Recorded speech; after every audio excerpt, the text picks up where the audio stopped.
Hey everybody, we're going live tonight. We're going live all over the place. And yeah, we're doing a little better than the last time we did this broadcast because we figured out where some things are. So we're on top of it or on the side of it or something.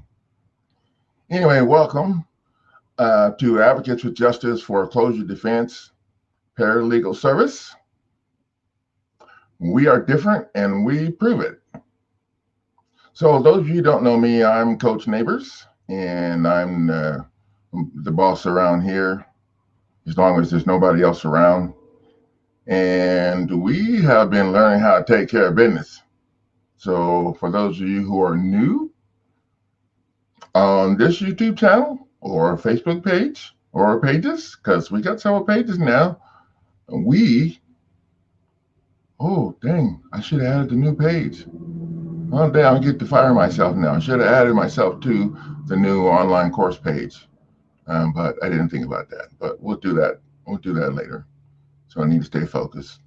So tonight we're going to do some updates on a few things, and we're going to talk about jurisdiction in the end a little bit. We're going to talk a little bit about the jurisdictional challenge with an affidavit, and I got an update on somebody who invested in one of the eliminate property tax lawsuit packages, and he said that he was enjoying the material and the package that he purchased, and he has learned quite a bit. Matter of fact, he said that when he started studying and learning all the material, it was easy for him to figure out that the same person, all the people who signed to commandeer his deed into the registrar's office, the county recorder's office, all work for the same company.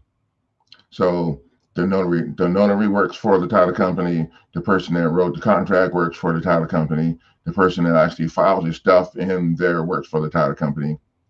And the sad thing is, and this is the part that should piss people off, the sad thing is these attorneys are the ones running the title company. These attorneys are the ones running the show that's helping when they're stealing your property. The attorneys are behind it. And not no people haven't figured that out yet. People still think the attorney's working for the bank. Well, newsflash: the attorney's not working for the bank. The attorney's working for the attorney, for the attorney's law firm, and for the judge and all the other bar members that all the other how you say players who are involved in trying to steal your property. So, and that's the number one mistake that people make, thinking that attorneys are people think attorneys are helping them, and that you can believe what the attorney says because they have a license. Well, they don't have no license, and people need to figure out that the attorney is the one that's coming after your property.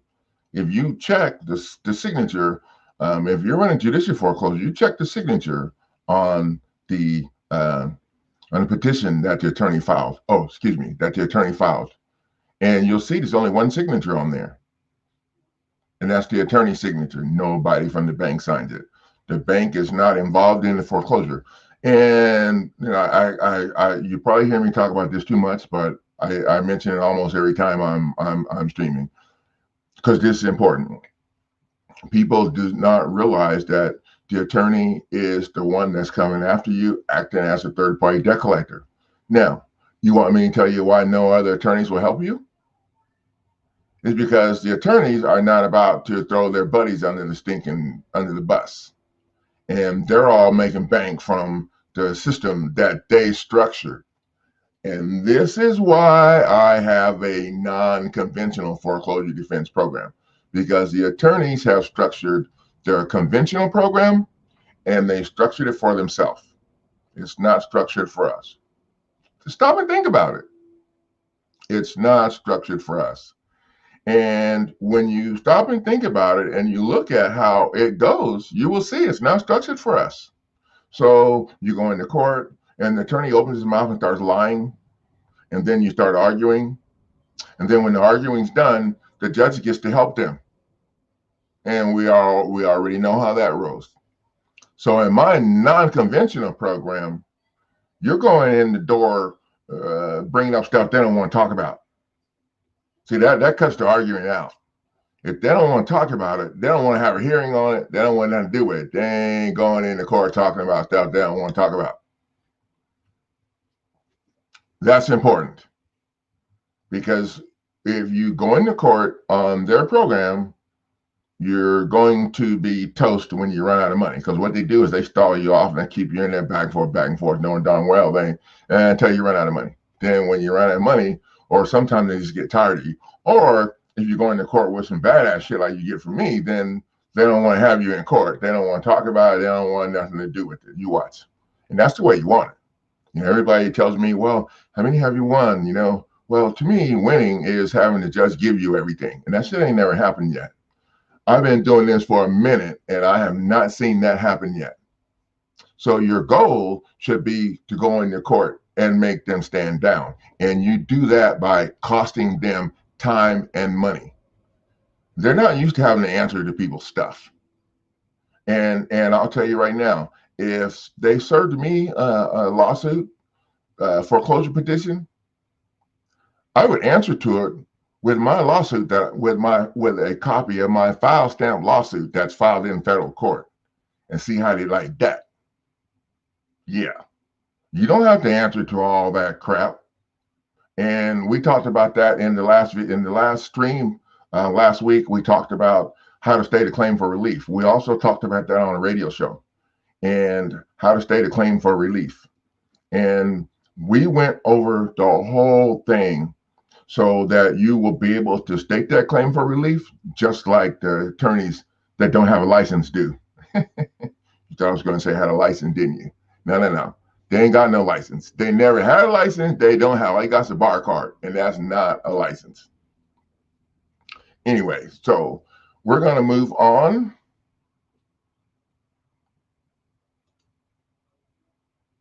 I'm here checking.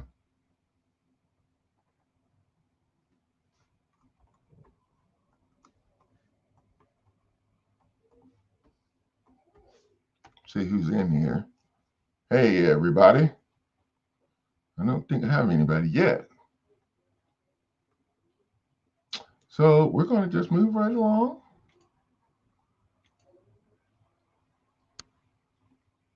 So the sale that we're going to have this week. Oh, wait, let me change the banner here. I'm going to put something else on the banner.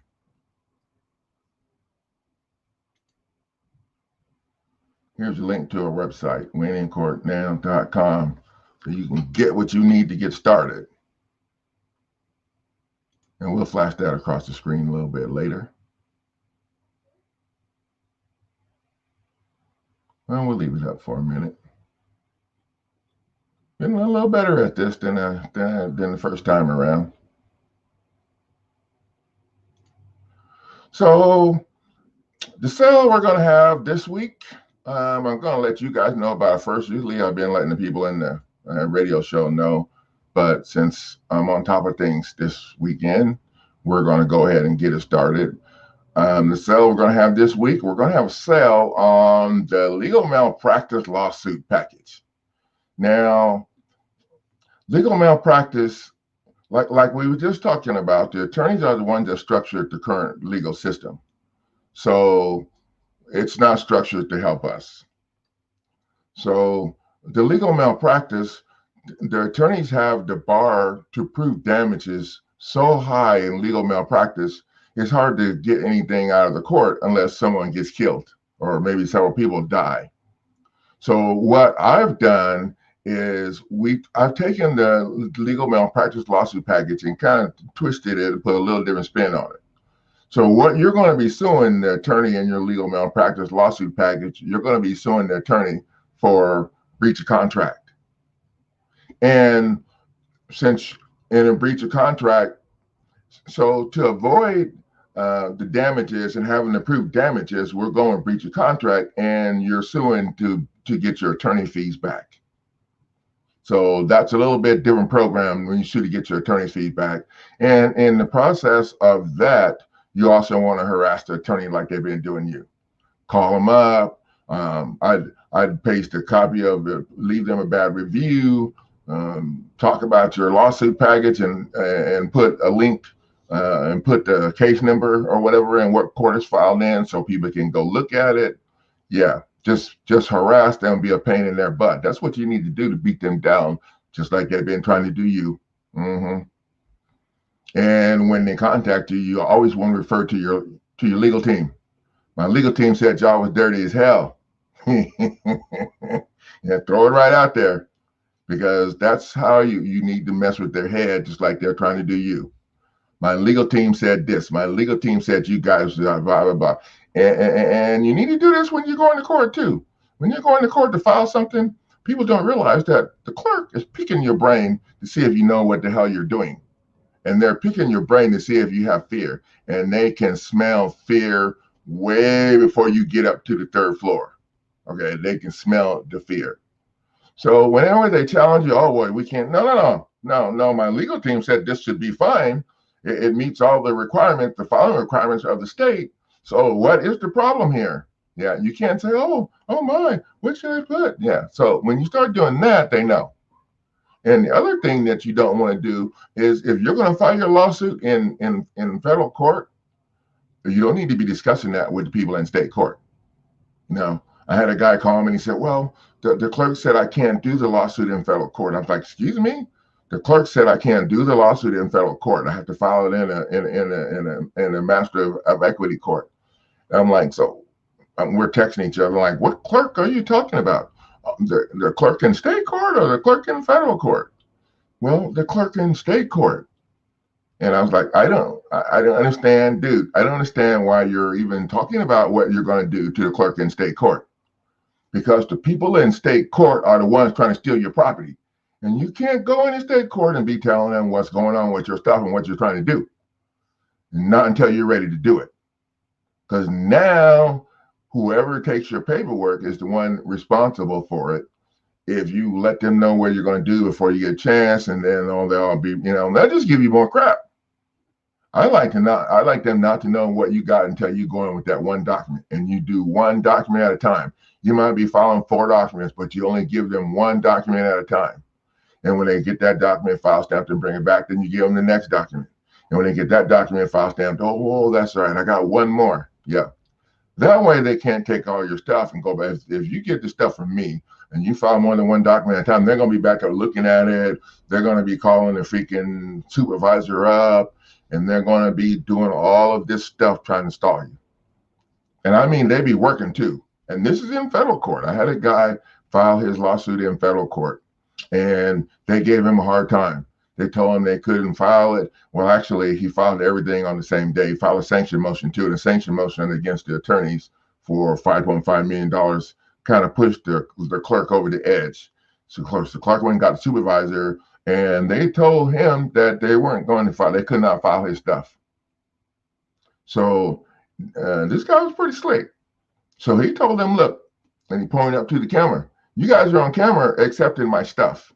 So you need to file it. What you do with it at this point, I don't care. They were trying to give it back to him and make him take it. And he refused to take it back.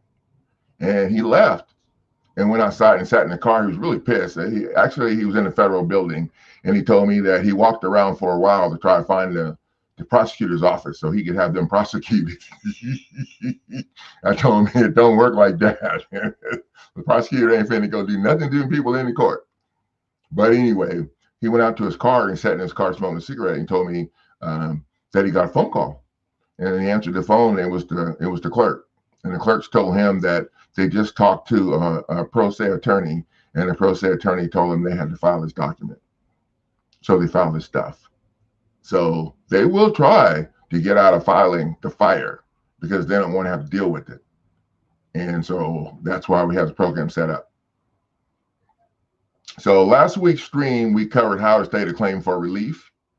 And you guys should really go, all of you guys that are doing your own foreclosure defense pro se, you want to go and check that video out. It's like the last one that I posted. And that video will help you be more clear in putting your paperwork together. And all of the people who invested in lawsuit packages for sure need to go and read that and listen to that video so that you can make changes and adjustments to your document and be able to state the claim better. It's pretty simple, you know. So I've been using the information to get past this, but there's been a couple of people that got hung up on this, you know, stating a claim for relief because that's what the judge is using to try to throw your stuff out. So we're just going to learn how to do it right, just like them. And I'll tell you right now, anytime you have a question about when the other side is supposed to respond, you need to go to the Federal Rules of Civil Procedure and look it up. People go look at those rules and it's a whole bunch of crap in there and they freak out. Dude, you only have to worry about one rule at a time, one step at a time. That's what I tell people when they get the lawsuit package and open it up. The non-judicial lawsuit package, we just added the magistrate judge reconsideration package to it. And I think it had 16 documents before I added what you needed to smack the judge upside the face. And now there's 24 documents in it. So when you open it up, don't be freaking out because you can only do one document at a time. And on my YouTube channel, I have all of the videos. I think I have 108 videos now. I can't believe I have that many, but they're all divided into different playlists. So there's a playlist for the instructional videos on how to fill out the paperwork, the documents in each of the judicial and non-judicial foreclosure packages. There's also a playlist for tips and strategies for being in court. There's a playlist for attacking the attorneys. There's a playlist for attacking the judge. So that's a good way that you can figure out how to decide what area that you need to be in for your situation. And if you're new to this, the jurisdictional challenge videos is what I would suggest you watch first, because that's all we do. We only go into court challenging the jurisdiction for a whole bunch of reasons, and we'll go over some of the common reasons here in a few minutes. But that's what you want to hang your hat on. You don't want to go into court talking about the banking system, what the other servicer did, none of that crap, because they don't freaking care. They do not care. You got to back them in the corner and make them sit the hell down, leave you alone. And that's what we strive to do around here. So we'll get to the jurisdiction thing later. I want to do a screen share and show you guys some cases that and I'll actually copy and paste those in the comment section of the video. So if you need to use them, you can use them later. So one of the things we're going to be doing is adding to the lawsuit packages for damages. We're going to note that we're suing the attorneys for their assets and for their bar card or license/bar card, because they don't really have a license. They have a bar card. They like people to believe it's a license, but either way, you're getting that. That's what we want to add. I would add that on the front page, where you got $5.5 million. Also, we are claiming the attorney's assets and the attorney's bar card or bond. Yeah, the bond would be better. Go for the bond and the bar card.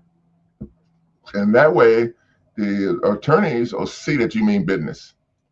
See, a lot of stuff that these attorneys do is fake. Fake shit is what I call it. Like when they say they're actually suing, they're foreclosing on behalf of the lender. They're working for the lender. That's fake shit because they're not working for the lender. This is one of the things people get mixed up and don't get right. The first one is that the lender is suing you. The lender is the one foreclosing on you. That's not true. That's the first problem that people make when they're going into their foreclosure defense. The second one is believing that that the lender is okay. The second one is not being able to separate the two issues. Okay, the first issue is the fraudulent foreclosure, the fraudulent mortgage loan. Okay, the fraudulent mortgage loan and the actual foreclosure are two separate, totally individual things, entirely different things that are operated by entirely different players.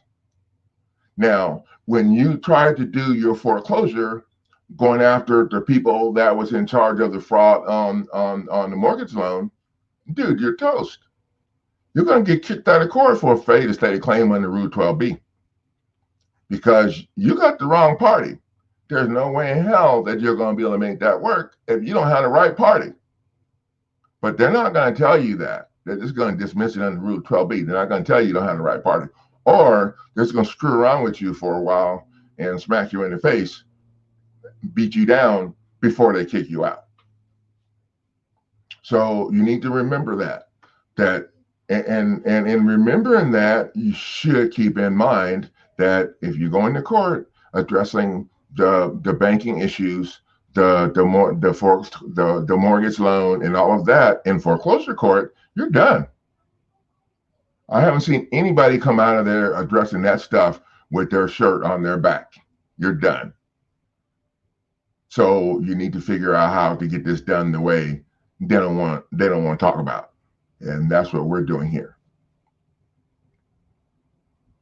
So for those of you using the jurisdictional challenge with an affidavit, you must make sure you know what the time frame is that the attorneys have to respond.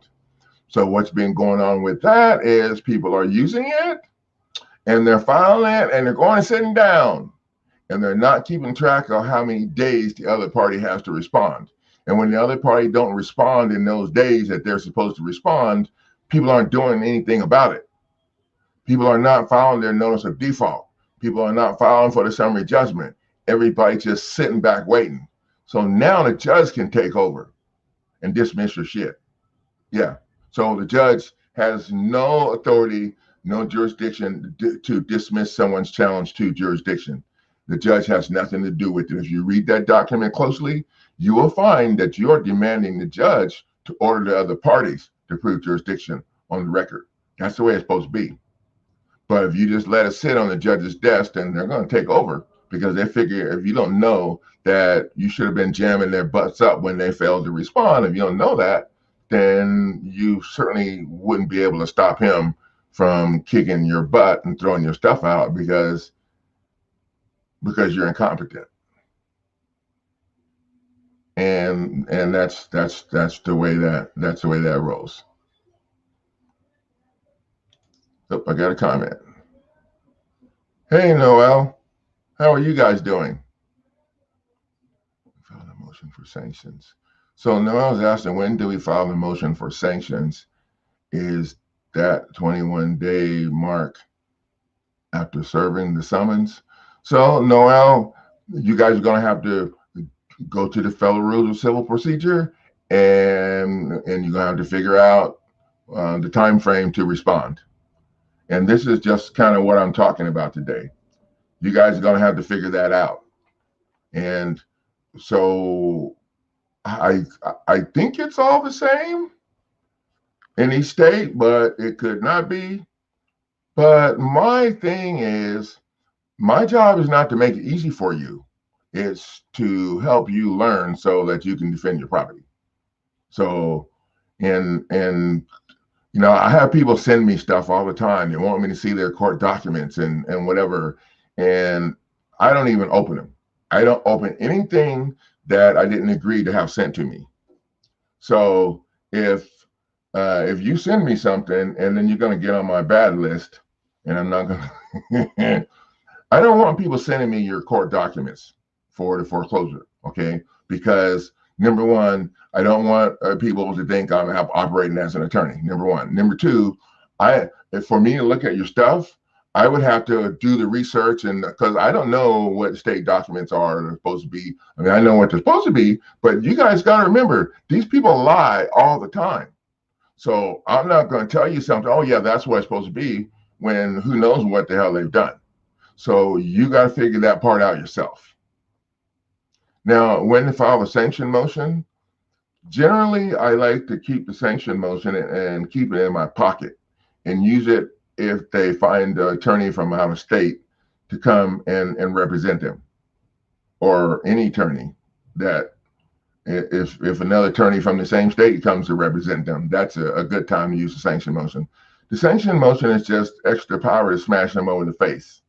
And you can ask for the 5.5 million in the sanction motion as well. Oh, no, you're killing me. So you saw that in the instructions, but you made me ask anyway. Okay. I hate that. If you see the stuff in the instructions, then you should just go for it, because that's what the instructions are there for, so that people can get things done without me having to say everything. And since we're talking about this, I want to go ahead and say also, if you get something from the court, don't call me up all freaked out, okay? Because I don't want to talk to you when you're freaked out. I don't do freak out well, okay? Because to me, when you're freaking out, it's like you're forgetting everything that you just stuck in their face, okay? Because I already tell you, they didn't respond on the merits to anything that you bought from me. I can tell you that right now. So I don't, what works best is if you review the document, look up and research any words or whatever that you don't understand, figure out what's going on with the document, why you got it, and what the purpose of the document is for, and what you think your next move should be. Okay? When you get all that together, then I'll be ready to talk. If we need to talk, you can email me or send me a message or something. And then, hey, this is what I got. And when you're telling me what you got, you want to read the title of the document. Anytime you're working with me about a document, you want to tell me the title of the document, the complete title of the document, because that's very important. Because I have a challenge of jurisdiction of eviction court, a challenge of jurisdiction state court. Then we got a jurisdictional challenge with an affidavit. I mean, so if you're not saying the right thing, I'm going to actually ask you, because I can't help you if I don't understand exactly what you're talking about. So you need to keep that in mind. Now, the sanction motion, you can use that. What you want to do is you want to control the program. Okay. So anytime it looks like they might be about ready to get control, that's a good time to take the sanction motion in their face, even if it's with the same attorney. Now, when you file the jurisdictional challenge with an affidavit, that's one of the best documents that I put together. It's the best thing that you can use if you're tight on money and you need to get stopped. The jurisdictional challenge is only $200, and you actually have to email me for it because I don't have it on my website. And I don't have it on my website because I was going to use it strictly for the online course. But I have several other documents that the online course are using in addition to this one that's nobody's been able to answer to yet. So we're good. I want to leave it at $200. So it's the best document. And if you're in my Facebook page, the Probably Rescue page, Shamel Maxwell, she used it to stop the sale of her dad's house. And she also vacated the judgment against her dad's property.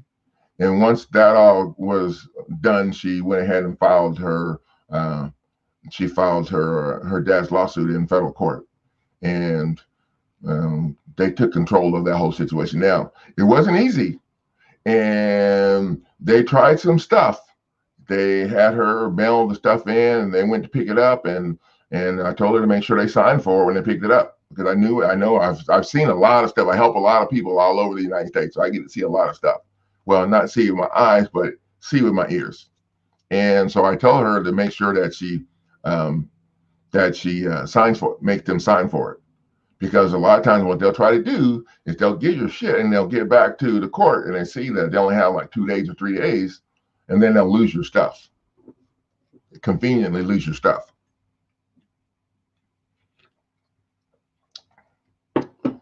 And we wasn't having that. So we already had a program for that. So she already had the documents, and when she found out they were telling her they lost her stuff, but she was down there the next day in their face. And I'll tell you, if you don't call them and get in their face, you're not going to be doing the best job that you could be doing. And the reason why is because people don't understand. The judge is not the one running the show in court. Okay, when you get to court, the attorneys are running the show. And they've already talked to the judge. They already worked it all out, how they're going to throw you under the bus when you get there. So the best thing you can do is harass the attorney before you go to court and let that sucker know, that was sucker with an S, okay, know that you're going to be a pain in their ass. That's what you need to do. When you let them know you're going to be a pain in their butt, then they have to, and now they really want to have you in court. Then people don't realize the attorney's number one job is to protect the judge. And that's why my package against reconsideration against the magistrate judge, that's what it says on the package, but it's for any judge. That's why it works so well, because by the time you get around to sticking this in their face, they've already violated you and tried to get away with a whole bunch of illegal shit, and you're throwing it on the table and holding them accountable. That's what's up.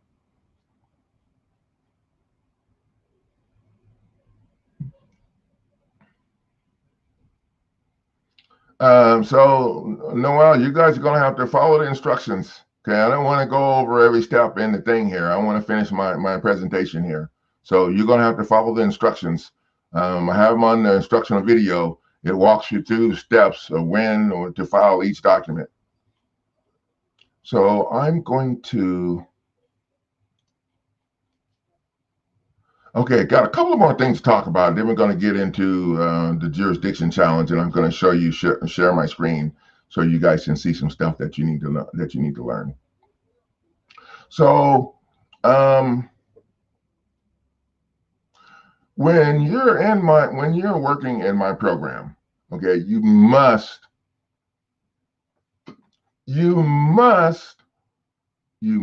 work without imposing limitations on yourself. These limitations are based off of your beliefs of what attorneys have told you in the past. All of that has to be thrown out, because if you go in my program with all those limitations, you're going to shoot yourself in the foot, or you're going to call me saying that you're not sure if you want to file something because your attorney friends told you that this wasn't right, or the clerk said you can't do it this way, or something like that. And then I'm going to yell at you and send you to the bench. Okay? If you listen to the clerk or any of those attorneys, then I'm going to suggest you go and see if they'd like to help you. And maybe that's a little harsh, okay? But here's the deal. You already know they're trying to steal your shit, and now it's time to fight, and now you're going to listen to what they have to say? I think so. So that makes me a little grumpy, because you're either in or you're out. You can't be both. So you got to keep that in mind. So I had one lady tell me, well, I'm going to look over your stuff, but I just want you to know that I'm already kicked out of the house, and I can't do anything because of res judicata, and the judge said I was a fictitious litigant, and blah, blah, blah. Okay, so if you read the jurisdictional challenge with an affidavit, it states right on the front page that jurisdiction can be challenged at any time, up to 15 years. And once challenged, it has to be proven, and the judge can't dismiss your stuff. And my jurisdictional challenge with an affidavit, it's pretty badass. And I'll tell you right now, they can't respond by counter affidavit because they're lying. You know they're lying. They're lying. They can't respond by counter affidavit. So they're not going to be able to respond on the merit, or they're not going to be able to properly respond, because if you jam somebody up with something with an affidavit, they have to respond by counter affidavit, or they have not responded. So that's the way that rolls. What's new?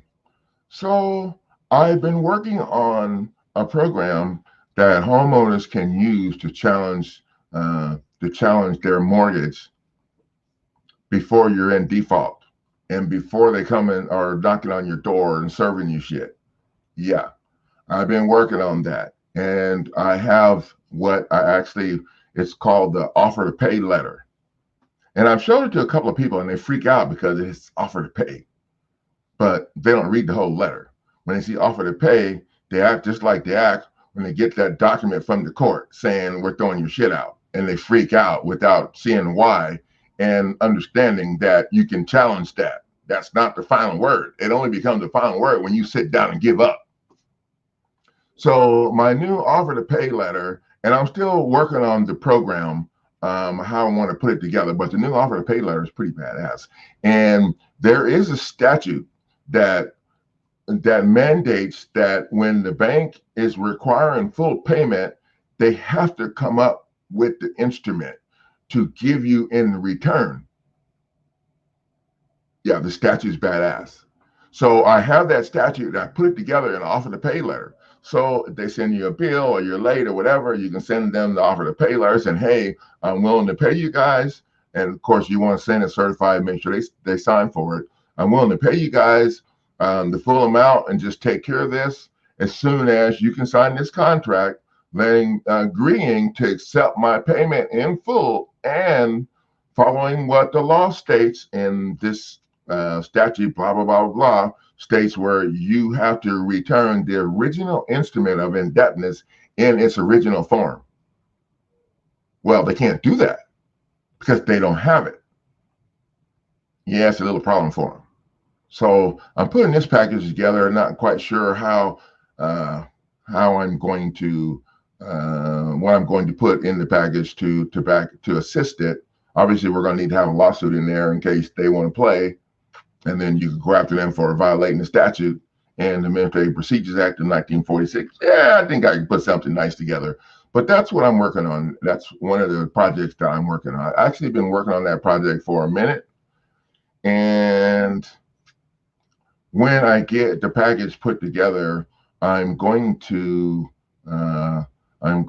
see if I can find at least 3 people that are willing to pay a much reduced price for it and file it, because I need to see how they're going to respond.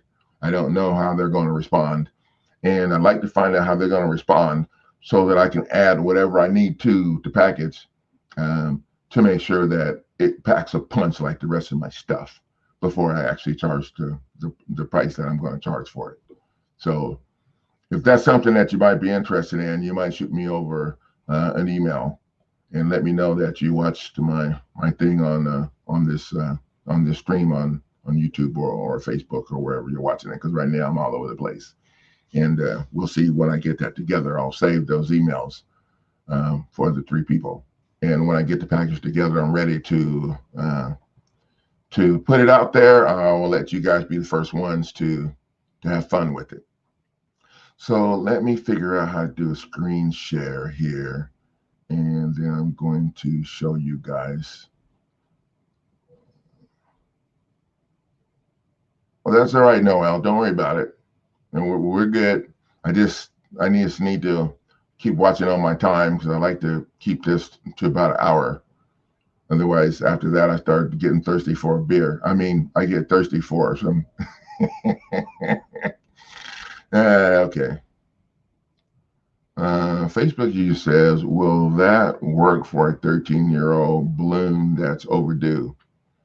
So it's a mortgage. The Facebook user, I don't have your name, so I can't say your name, but yeah, we're talking about a mortgage. So if it's overdue, if your payment's overdue, you want to be in foreclosure, right? And if the answer is yes, then my answer is yes. That's what we do here. So Facebook user that's asking me the question about the 13-year-old balloon, what state are you in? Are you looking at judicial or non-judicial?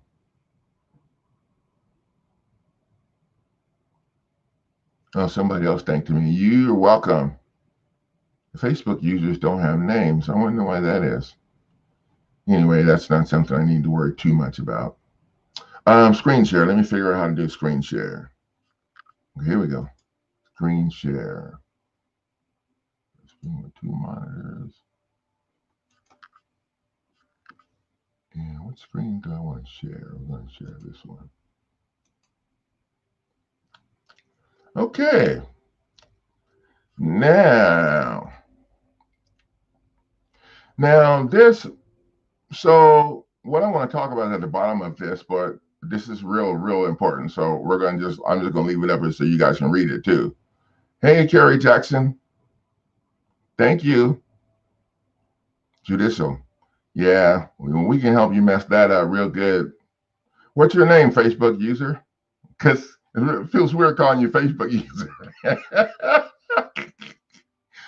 What's your Facebook username? Facebook user? Okay, I'm having too much fun with that. Let me straighten up. So, subject matter jurisdiction. Proof of jurisdiction must appear on all the records of the court. And once the court has knowledge that subject matter jurisdiction is lacking, the court, meaning the judge, has no discretion but to dismiss the action. Yeah, failure to dismiss. And you guys can read this.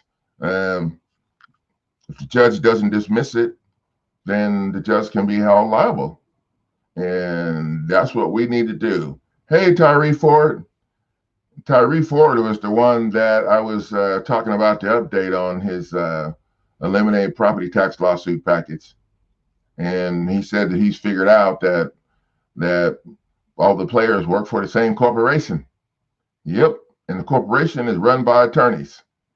Yep. So it's going to be interesting how this is going to play out. So you keep us posted, Tyree. I have another guy in the group. His name is Roger.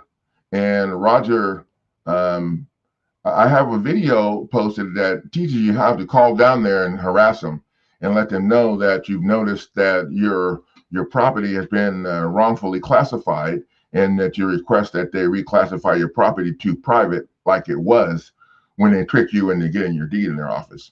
And he called them up and harassed them. Then he sent them a letter, and they sent him back a letter saying that they didn't know what he's talking about, that they can only tax property according to what the Constitution says, blah, blah, blah, blah, blah. And then he got the lawsuit package, and he sent them the notice of claim letter in the lawsuit package, which is actually the lawsuit, okay? I don't even play. My notice of claim is the lawsuit. Okay, all you got to do is take notice of claim out, and then put the number that you're filing, the 5.5 million in there, and stick in their face. I give them the whole lawsuit because I want them to see what they're facing, what they're going to. Because remember, we ain't trying to go to court, because we are not trying to go to court. So I'm going to scroll this down so that you guys can see. You guys can read that. And this is pretty powerful, because if you know this stuff, then it's going to put you in a different situation, in a different position in court. Hearsay evidence. One of the things that I teach people how to do is, and this is, we had this in a video a couple of weeks ago, how to control the attorney in court. And this hearsay evidence reminds me of that. So when you go to court, and you should be the first one to jump up, introduce yourself as a state citizen. Hi, I'm Guy Neighbors. I never call the judge Your Honor. Okay, I never call him Your Honor. I call him Mr. whatever his last name is. And that kind of pisses him off, but that's fine. I would even call him Judge, because that's what he thinks he is. But I would never call him Your Honor, because I don't honor anybody that's stealing from me. But the problem with the hearsay evidence is that the attorneys are not allowed to testify. Okay, they're not allowed to testify. So the first thing you want to do is jump up and introduce yourself as a state citizen of the Republic state you were born in. And the reason you do that is because a state citizen is not subject to the court's statutory jurisdiction without an injured party. Okay, so, and here's where we're going with that. In order for the court to have jurisdiction, there has to be an injured party. If there's no injured party, the court doesn't have jurisdiction.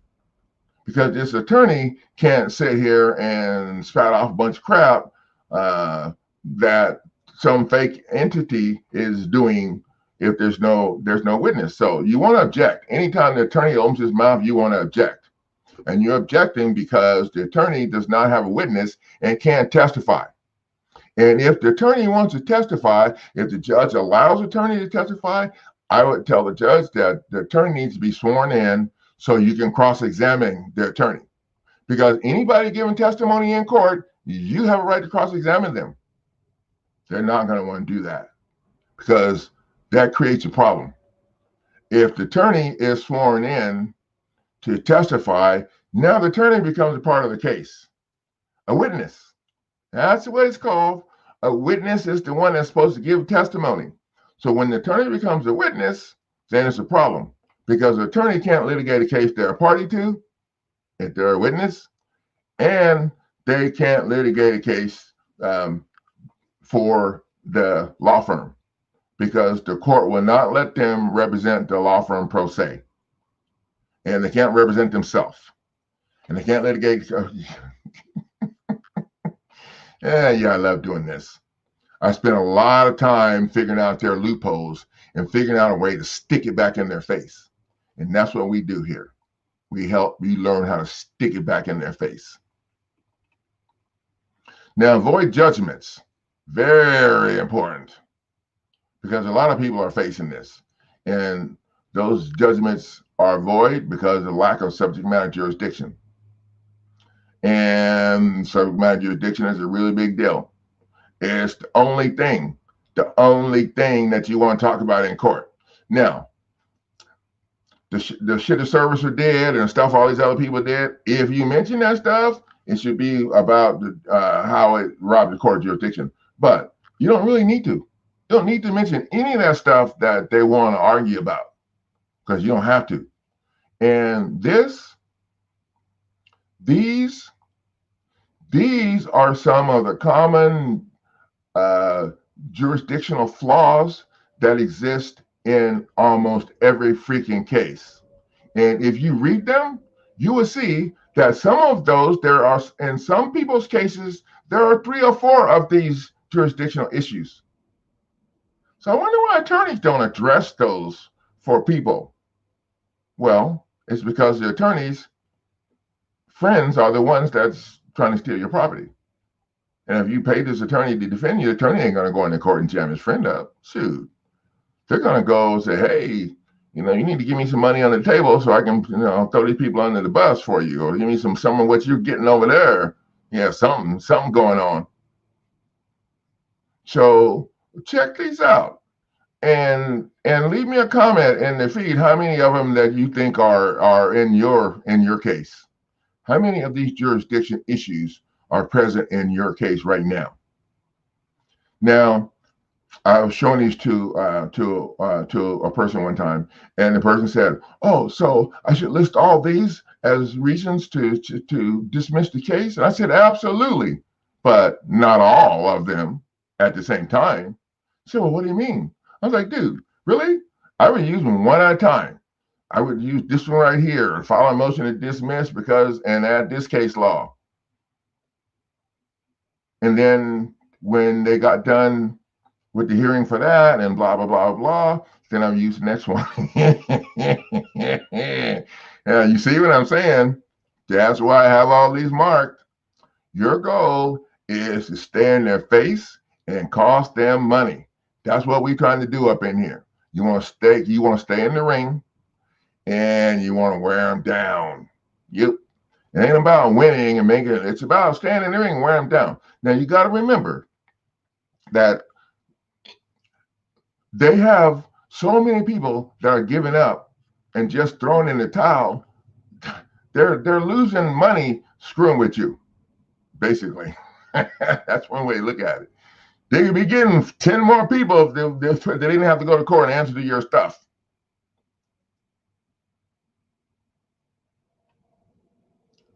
So, you guys, how many of these do you think is...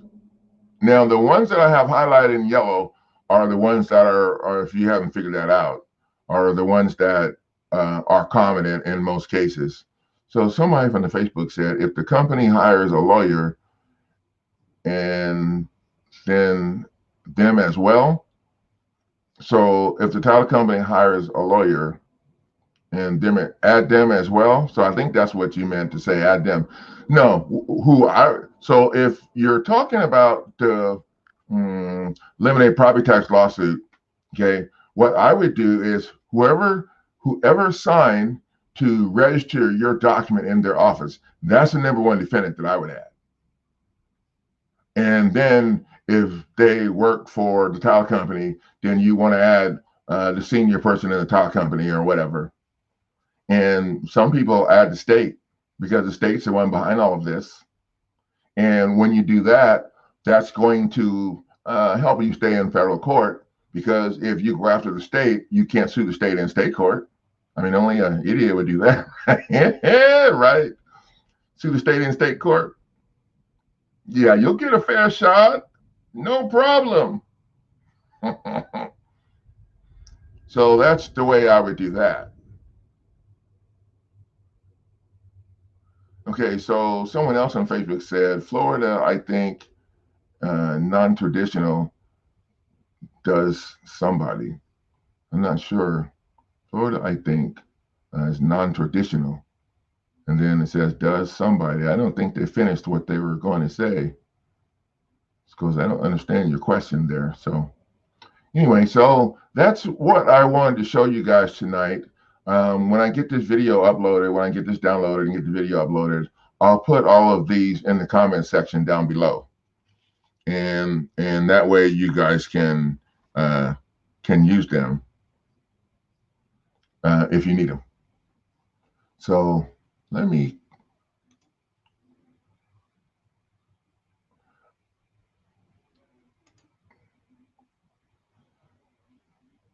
Now here's my email address, in case anybody has any questions, and you can send me an email anytime. You can also catch me in the Facebook page, and I'll make a few more banners and add the Facebook page on here too.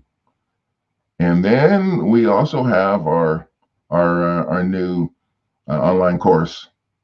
It's actually, we have a paralegal school at teachable.com, and on my paralegal school, I'm hosting my first online course. My second course is going to be how to smash the credit card when credit card companies file a lawsuit against you. Yeah, I got just what you need. So then I need to put together the non-judicial online course.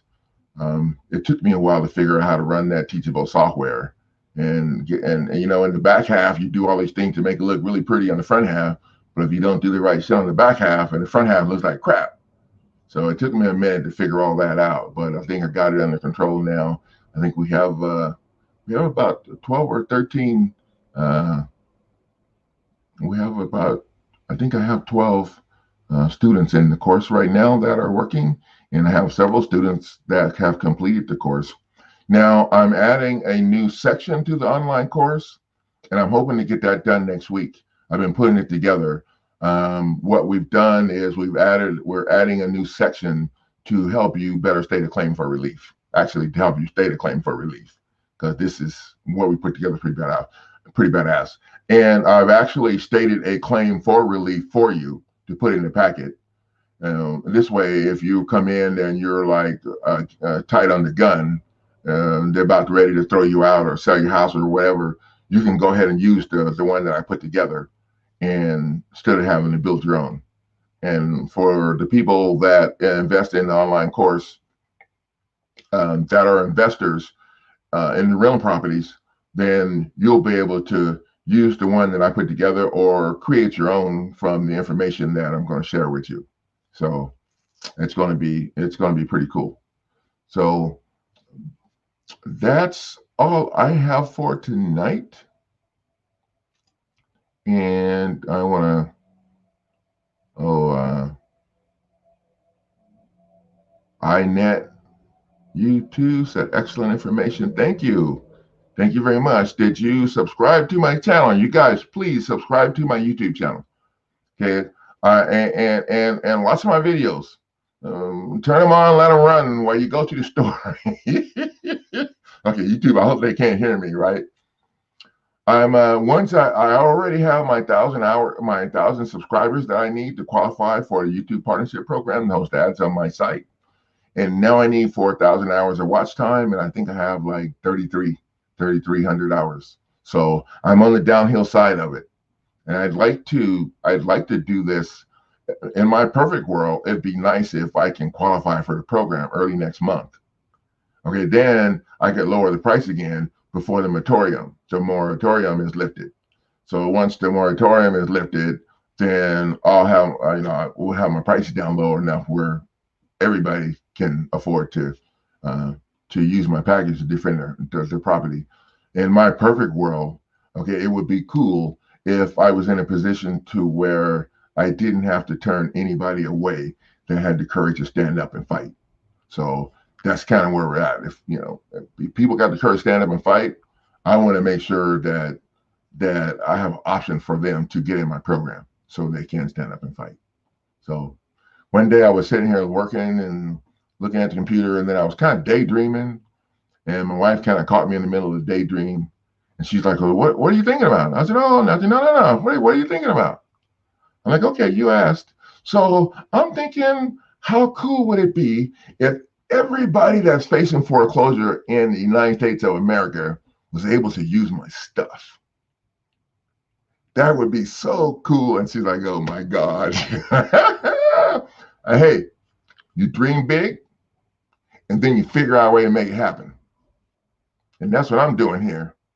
I'll tell you, I don't want to say how many years ago, but a whole bunch of years ago, when I told people, "Oh yeah, I'm gonna learn how to help you fight foreclosure because I'm pissed off what they did to me." People like, "Oh yeah, well, good luck with that." And now they're calling me, "Hey, can you help me?" Maybe I should tell them, "Good luck with that." Okay, no, that's not what I tell them.